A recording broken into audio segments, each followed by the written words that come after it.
I love it when you get stories of communities coming together, and South Milford and Lumby to the east of Leeds, rural villages, as you probably know, they've put together something called a Grit Squad following the awful winter of 2010 when a number of local people couldn't get out of their homes, kids struggled, for example, to get to school, and I'm told it's being used as a bit of a model by the authorities. Let's speak to somebody who's been in that from the start. It's Phil Underdown. Hi, Phil.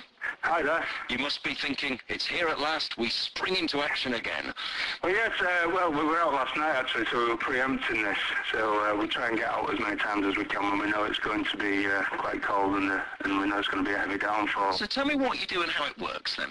Well, basically, I've got a group of 19 volunteers within the village who basically use email, tweets, Facebook to sort of inform them when, using the different, weather channels and things to inform everybody when we think it's going to be bad, and give them a push to just go out with a bucket and a trowel and just to lay some grit. We've got quite a few grit bins in the village now, and we try and keep them maintained and well stocked up. So do you buy the grit yourself, or do you get it from the council and they ask you to put it out?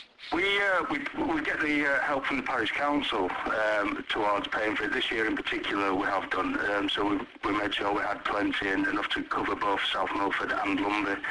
So we just asked them for some funds, and they've helped us get the grit together. Did you do this because frankly the council couldn't or wouldn't do it?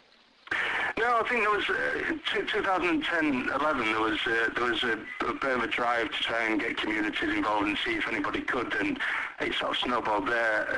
I thought about the older people in the area, and then a group of us got together and we discussed about the school runs in the more important areas, and then because of the numbers of volunteers we were able to cover pretty much all of the village. I love the number of people who've got involved. Obviously you have training, I know you have high-vis coats, jackets, etc. So it's a very professional operation, isn't it? We did, yeah. We got a local firm called Scientific who sponsored the high-vis vests. And we've also been trialling some different ways, using some spreaders and different methods. The training is sort of, one of the members is health and safety is his thing, so he helped pull together like a PowerPoint presentation we sent to new members. It was just guidance and information, so just, we constantly try and stress about health and safety along the way as well. And you can hear from the response I'm getting from people listening to BBC Radio Leeds this afternoon. I'm getting tweets, I'm getting emails, I'm getting calls, I'm getting texts, and you do it by social media as well to spread the word, don't you? Absolutely, yeah. There's a South Milford Grit Squad page on Facebook where we update regular which areas have been covered, because quite a lot of the village are on the various networks, which then once I update that it sends out a tweet also.